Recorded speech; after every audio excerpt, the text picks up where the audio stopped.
Es un gusto muy especial poder saludar a mucha gente, a mucho público, y aquí estoy para platicarles mi historia. Sentí un amargo sabor, tanto que te amaba y solo me dejabas. Hoy ha pasado Y nos fuimos a vivir a Mérida, años 53. A Mérida, 53, noviembre de 53, a Mérida. Ahí estaba esperando mi tía Chonita en Mérida y mi madre contenta porque es la que quería mi mamá. Mi mamá siempre fue muy internacional, siempre buscaba muy especial todo. Lo mejor, mi madre. Y nos enseñó de verdad muchas cosas.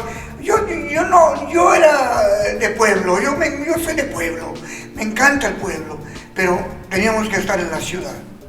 Y llegamos a la ciudad de Mérida de esa época. Nos llevaron a vivir a la colonia García Jiménez 82, ahí cerca de la esquina de qué ironía, la esquina de la música. Y ahí empezó el asunto de que empezamos a estudiar en esa zona. Primeramente éramos chamacos, estudiamos en la Genaro Rodríguez, y después nos pasaron al Colegio Americano en Santiago. Ahí empezamos a estudiar ya en serio. Ya estamos en tercer año, cuarto año, ya estamos ahí pues ya muy apegados. Mi maestra siempre decía, aprende el inglés, que es muy importante, te va a servir. Yo no lo tomaba en cuenta, pero con el tiempo me di cuenta qué importante es el inglés en ese tiempo. Y ahí empezó el asunto de la cosa de que nosotros en Mérida teníamos más abierto todo lo que es enterarse de todo, de vivir con lo nuevo que venía en Mérida de ese tiempo. En el radio había más abierto las programaciones, había nomás creo 3 estaciones. Estaba la XFC, que fue la que más cariño le tengo, porque fue la que más nos apoyó al grupo de los Babies, don Rafael Rivas. Él fue básico con nosotros. Pero estaba la XMH, también nos apoyaron, y después la XMQ y la XZ y todo. Pero yo me daba cuenta que en esas estaciones de radio nos tocaban a un cantante de esa época. Ya estaba hablando del año 54, 55. Y el cantante que se oía por todos lados se llamaba Lucho Gatica.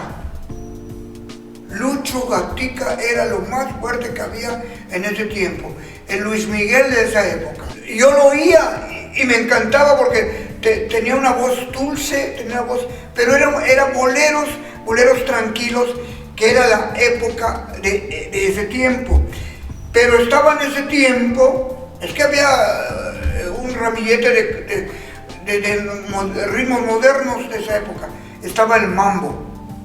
Y el mambo, palabras mayores, porque estaba Pérez Prado. Y Pérez Prado, a lo máximo. Pérez Prado tenía 50 músicos en su orquesta y fue mundial. Dije la palabra mundial.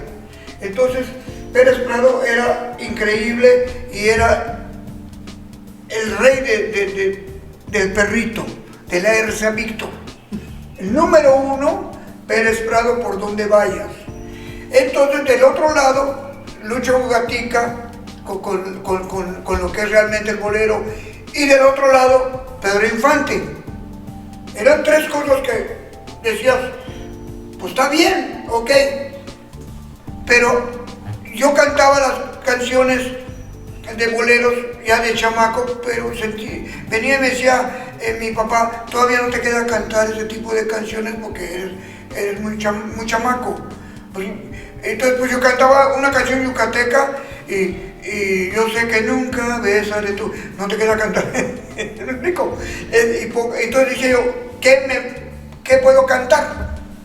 Quiero cantar, me gusta cantar. Mi maestra, fin de curso, me regala un disco de Joselito. Era el que estaba de moda en esa época de los niños prodigio, pero ella me lo dio para que yo aprendiera, para que yo cantara en el fin de curso. Ya en la escuela, estaba yo en la escuela Melchor Ocampo, junto con mis amigas eternas, las Marín. Ahí estaban ellas conmigo, ahí estaban. Y en el fin de curso, como era yo muy mal estudiante, si me dieran buena calificación, tenía que cantar una canción del disco de Joselito y se llamaba En un pueblito español. Y fue la primera canción que yo canté en la kermés de la escuela y todo, y ya pasé el año, qué bueno. En un pueblito español, solo yo sufrí, muy bonita, voz de niño. Pero me voy dando cuenta, así como te lo digo, que en el disco que me regalaron, un LP de Joselito RCA Víctor, atrás venía y decía, estos son los discos de éxitos en el mundo. Y venía un catálogo atrás del disco. Y ahí me llamó la atención un muchacho que estaba con su guitarra. Y yo dije, ¿este disco qué cosa? Me llamó la atención ese disco. Entonces fui con mi disco a la discoteca, una discoteca que se llamaba Hi-Fi, ¿cómo se llamaba? En Mérida.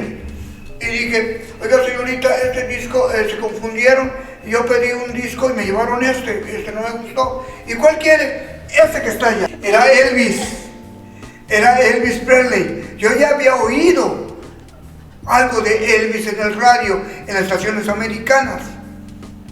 Y ahí me quedé pensativo, ese disco me gusta. Y me lo cambió la muchacha, RCA Víctor de Elvis. Ahí venía el rock de la cárcel, ahí venía lo máximo de ese tiempo de Elvis Presley. Y de repente salgo con mi hijo, contento y todo, y voy caminando para tomar el camión en la 60, donde está el palacio, donde está el cine Novedades. Ahí estaba la terminal de camiones de la García Jiménez. Y salgo de la discoteca con mi disco de Elvis Presley. Es un RCA Víctor increíble que no se me va a olvidar nunca ese día. ¿Por qué? Porque ese día ahí me di cuenta que algo iba a cambiar en mi vida. Así te lo digo. Porque con mi disco estaba yo en la calle 62 para esperar el camión que me iba a llevar al García Jiménez, y me encuentro con el Cine Mérida. Y el Cine Mérida tenía dos carteles pegados allá y dice, el sábado estreno de la película Semilla de Maldad.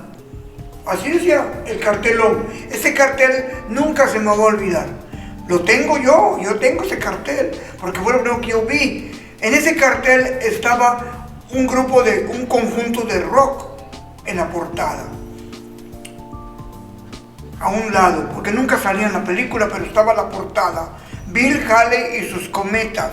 Y la película se llamaba Semilla de Maldad. Ahí tocaban Don't Know the Rock. El primer rock que hubo, que se grabó. No había otro más que ese que trascendió mundialmente, Al compás del reloj.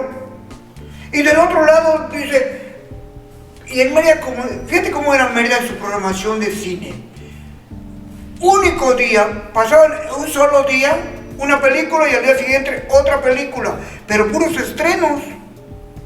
Fíjate, yo me quedaba sorprendido porque un día una película, al día siguiente el día ese que se estrenó Al compás de Semilla de Maldad con Glenn Ford, al día siguiente se iba a estrenar la de Elvis Presley, Prisionero del Rock, donde cantan el rock de la cárcel. Una vez, Entonces, en esa forma se fue dando mis días, y yo ya estaba programado con mi papá para que me diera mi semana. Allá en Mérida nos daban nuestra semana, nos daban en ese tiempo 5 pesos, ese tiempo. Pero la película se pasaba allá un día y pasaba a otro cine el otro día y al otro cine, y yo andaba persiguiendo todas las películas. En Mérida estaba El Encanto, el Apolo, el Novedades, el San Juan, todos los cines que estaban, y el Cantarey, y todos esos. Y ahí pasaban esas películas después. El cine en Mérida cobraba, como era el cine caro, cobraban un precio. Y la película cobraban al final a unos 50 en el cine San Juan. Y así era el asunto. Y después entendí mucho tiempo, con el tiempo, muchas cosas que se daban en Mérida. Que en Mérida primero estrenaban las películas, así como lo voy a decir la verdad, que en la capital. Fíjate lo que te estoy diciendo. ¿Por qué? No porque en la capital las películas cuando las estrenaban duraban 6 semanas en el cine, o 1 año, o 2 años. Hay una película, en ese tiempo, ya te cuento la historia, era la número 1, y me quedé sorprendido. Ese tiempo empezó la historia de que ya que sabía yo lo que quería yo, porque me sentía relegado, pues todos cantan canciones y los tríos y todo, mucho respetable, la música yucateca y todo, pero nosotros no teníamos una identificación de chamacos, pues que era nuestra música. Y cuando empezó el rock and roll, que fue mundial, en Mérida repercutió en esa forma, con Elvis Presley. En el radio empezaron a poner la misma música de Elvis, pero en español. Entonces, ¿cómo está eso? Pues yo veía yo a Elvis y todo, me gustaba mucho él, pero el entendimiento de la canción que quería decir en español, pues la traducción en español ni quería decir nada de lo que decían en inglés, pero era más sabroso porque era latino, y había un grupo, mis respetos, que fueron nuestros maestros en Mérida, eran de Cuba, los Yopis. Los Yopis que grababan todo lo de Elvis en español. Y entonces nosotros copiábamos, pero bien, horas y horas, todo lo que quiera uno hacer, con ensayo, con estudio, horas. Cuando realmente te gusta eso, no llevas tiempo ni nada, te encierras y nos poníamos cada quien en un cuarto estudiando, a mi hermano Armando, mi hermano Emilio y todo, a que aprendieran bien lo que es tocar la música real, de lo que sonara a rock and roll. Cuando empieza mi entusiasmo de la música, de lo que venía, el rock and roll, pues a toda la gente no lo conocían y todos estaban bailando. En ese tiempo aquí en Mérida le llamaban los lugares donde se juntaba la gente familiarmente, le llamaban bachatas en las colonias, las bachatas. Se juntaban a bailar música de Pérez Prado, y empezaba a entrar levemente la música tropical. Estaba un grupo que se llamaba Lobo y Melón y cosas así, y todo, y cha-cha-cha. Ahí voy con el cha-cha-cha, que es muy importante, el cha-cha-cha y todo. Pero rock and roll no entraba todavía. Entonces empezamos a estudiar lo que queríamos estudiar con la música que ponía de tarea. A mi hermano lo ponía yo desde las 10 de la mañana y todo, Armando, pero Armando era el más chico de nosotros. Y yo decía pues Armando es el más chico, pero Armando no hablaba, tenía un autismo musical. Él se encerraba en su mundo, lo que yo le decía ya lo sé. Él ya sabía lo que quería. Yo quiero, porque le llevé a ver al compás de reloj una película de Bill Haley, y vio que el que tocaba el bajo era un bajo de Tololoche, decían Tololoche, era un bajo grande, y dice, yo quiero ese que está allá, porque era el bajo, no había bajo eléctrico, no era nada, era un bajo Tololoche, tenía otro nombre, era Tololoche y era contrabajo. Entonces mi padre empieza a buscar a un amigo que tenía, que se llamaba Magaña, aquí en Mérida.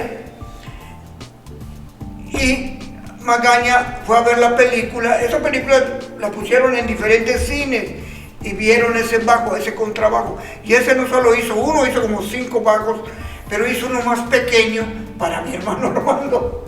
Un bajo, no miniatura, pero de acuerdo a Armando. Y ahí empezó a tocar el bajo Armando. Fíjate, en ese tiempo Armando. Y solo sabía hacer todo. Porque tocar rock and roll, mucha gente piensa que es tocar nada más un círculo clásico, básico, pero no es así. La armonía realmente de lo que es el rock and roll tiene su porqué. La música es una derivación de música rock and roll, es country y tiene fusiones armónicas diferentes, pero muchos lo tocaban en una cosa muy austera, muy familiar, y no es así. Y así mi hermano Armando me di cuenta que iba adelantado. Carlos era terrible porque Carlos siempre solo él hacía sus cosas y todo, y estaba pegado con un grupo que acababa de salir que se llamaba Los Shadows. Los Shadows venían de Inglaterra, y ahorita les voy a contar cómo conocimos a los Shadows y todo ese asunto. Ese asunto de la batería, mi hermano Emilio. Mi hermano Emilio era zurdo también. Y tenía que aprender todo bien. Y aparece mi amigo Alfonso Madariaga, inolvidable, uno de los mejores músicos yucatecos. Los Madariaga eran los mejores músicos yucatecos en las orquestas, los hermanos. Pero yo era amigo de Alfonso, siempre. Alfonso lo conocí desde chamaco y era un excelente músico. Claro que él tenía su carácter, él era muy especial, Alfonso. Pero yo no lo conquisté, supe llegarlo y entenderlo cómo era. De repente él era admirador de los alemanes, de la música alemana, pues el Beethoven y todo, pues él estaba pegado a eso.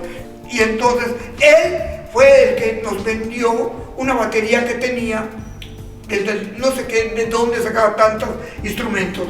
Y empezó mi hermano Emilio a tocar la batería para aprender a tocar y todo, hasta que él tocó lo que realmente se debía tocar, al estilo de los Babies. Y así como yo se lo puse, así lo tocó siempre. Una mañana, yo era castigado porque no estaba yo bien en la escuela, y en las vacaciones de abril del 57, yo tenía 11 o 12 años, 12 años, y estaba yendo en el camión porque estaba yo castigado, tenía que ir a la escuela, a varios, porque teníamos que estudiar porque no estábamos bien, y eran las vacaciones. Ahí estábamos en la García Jiménez, en ese tiempo, todo era maravilloso, porque en nuestra infancia, pues todo era en bicicleta y en patines andábamos allá. Yo tenía a mi amigo el Pato Villamil, a Orlando y todos mis amigos andaban por todos lados en ese tiempo. El cine era muy importante en ese tiempo, y había un cine que era, pues era una cosa increíble, porque ahí conocí las películas de seriales de 15 episodios. En la parte donde se llamaba el Círculo Camionero había un cine al aire libre, y era fabuloso porque daban películas cada semana, pero de episodios.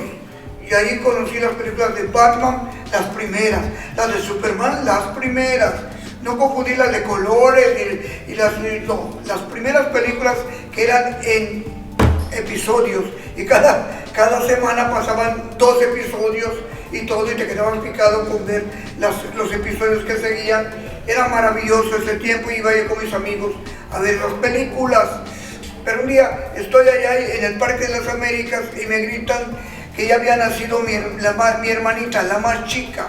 Ahí nació, en la García Jiménez, mi hermana Wilma, la güerita que todos se acuerdan de ella, la güerita la que cantaba Kansas City, no tengo edad para amarte y todo. Mi hermana Wilma, la más chica, que después fue parte del grupo de nosotros. En ese tiempo, totalmente, escuchaba yo un disco que me ponía no me ponían, lo ponían en la casa del Pato, con su mamá. Y yo me quedaba sorprendido porque era un disco LP con una portada de, no se me puedo olvidar la portada porque era Sarita Montiel, estaba así toda bien vestida, pero muy llamativa. Y entonces la canción que estaba de moda de ese disco era Fumar es un placer, genial, sensual. Y decía yo, ¿qué canción? Esa canción le gusta a las damas. Ahí empezó el hábito de fumar. Todos fumar y fumar y fumar. Y una canción que se llamaba Nena. Era el soundtrack de una película que se llamaba El último cuplé, que se puso en Mérida en todos los cines esa película. Pero era película para las damas y para toda la gente grande. En ese tiempo yo andaba buscando otras cosas que encontré, como ya les platiqué. Para el año 56 y todo el asunto de lo que estamos viviendo en la zona de Mérida, pues de verdad nosotros pues éramos gambusinos, andábamos por todos lados, en bicicletas, en patines. Y mi padre venía los fines de semana porque estaba en la colonia Yucatán, en Tizimín, trabajaba con su eterno compadre, don Amílcar Escalante, era el que llevaba todo lo que es maderas y todo. Y todo era importante, era el trabajo de mi padre, las maderas, y tenía un camión, el Pecho Amarillo, llamaba. El nacimiento de mis hermanos, ya éramos seis hermanos, ya totalmente. Carlos, Emilio, Armando, Graciela y mi hermana Wilma Judith. Así fue la historia de la familia completa. Tuve otras hermanas que fallecieron. Mi mamá era increíble y todo. La familia era siempre sagrada y es sagrada.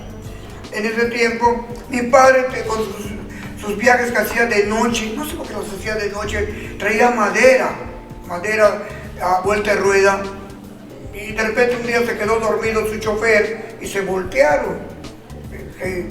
Salieron de la carretera y pues mi papá pues ese tiempo se desubicó y todo, y no sabía qué hacer porque el trabajo pues era en los camiones, y tuvo un receso y estaba con nosotros en la casa y todo, recuperándose el accidente que tuvo con mi tío Fallo y con mi tío Pepe Ojeda de Progreso. Ahí vino un descontrol y se acabó la madera de traer viajes nocturnos de ese tiempo. En ese tiempo entonces mi Madre Santa, no sé qué pasó, y cuando de repente nos dice, nos vamos a ir a vivir al sur. Nosotros no sabíamos nada de eso, al sur. Y mamá, ¿dónde vamos a ir? Ya tengo una casa que nos dieron era mi amigo de los Pérez. Los Pérez eran los que hacían el chocolate Pérez, una cosa así, que eran famosos. Y nos dieron una casa allá en la 95, frente a Villa Palmira. Villa Palmira era lo máximo que había en ese tiempo, porque era una casa muy bonita, grande, tipo hacienda, y todo lo tenía don Guacho Tenreiro, que fue muy, muy especial en nuestra vida de nosotros. Don Guacho era una persona muy seria, pero se encariñó con nosotros junto con doña Paquita.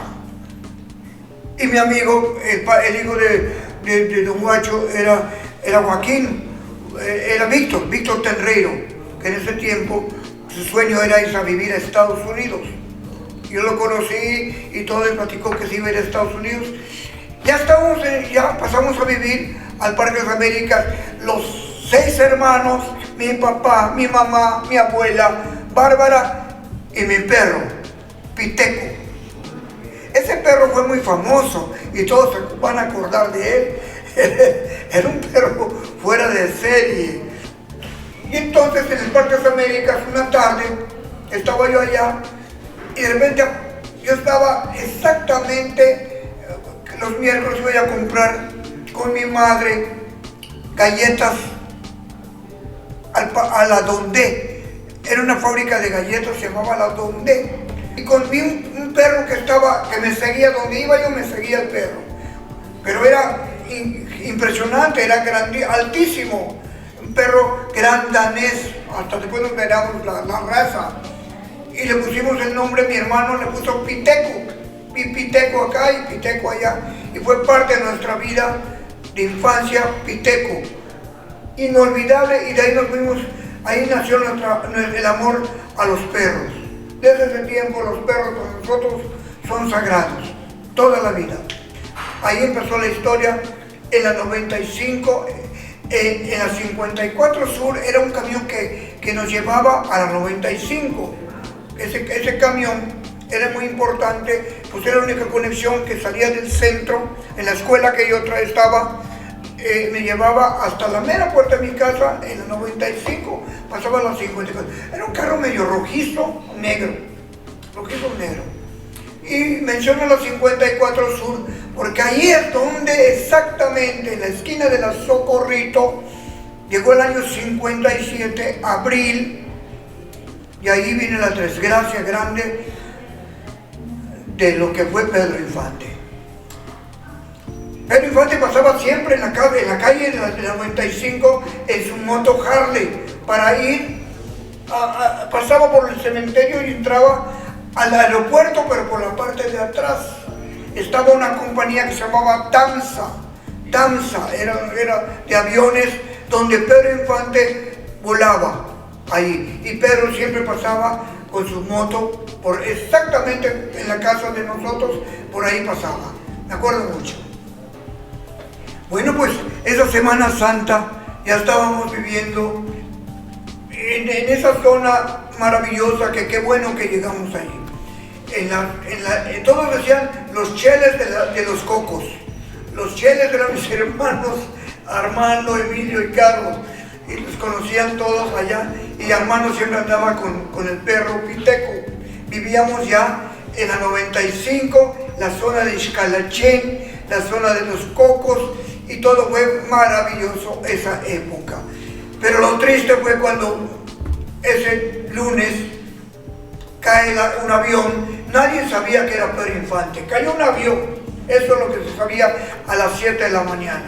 Hasta como a las 9 o 10 de la mañana ya se supo que en ese avión iba Pedro Infante. Y eso fue triste porque ahí estábamos allá, Pepe Marín, mi hermano Carlos y yo, y totalmente era una masacre todo eso que vivimos, porque fue terrible ese accidente. Fue terrible porque ahí falleció, pues era mi ídolo. Después fue mi ídolo cuando supe todo, porque pues lo conocimos a sus hermanos, conocimos todo realmente lo que había pasado, y después me platicaron muchas cosas. En México se decían otras cosas, que Pedro Infante se mató en su avioneta. Era un avión gigantesco, era un Consolidate, un avión viejo de la Segunda Guerra Mundial, era de carga. Y traían también, le servía para traer carros y todo, porque era un avión que se abría y todo era impresionante. Eran dos aviones, y los dos aviones se estrellaron exactamente en esa época. Eso no lo sabe nadie, eso me lo comentaba mi amigo Alfonso Madariaga, que fue piloto. Estos aviones eran de alto riesgo porque eran aviones viejos, pero Pedro Infante era aventurero en esa forma de volar esos aviones. En México decían, se mató en su avioneta. No es cierto, se mató en ese avión grande, le llamaban el Sapo, ese avión. Aterrizaba y todo eso fue esa época triste, porque yo no conocía a Pedro Infante de hola, ¿cómo estás? De nada, porque yo lo veía, yo quedaba impresionado porque estaba en el aeropuerto.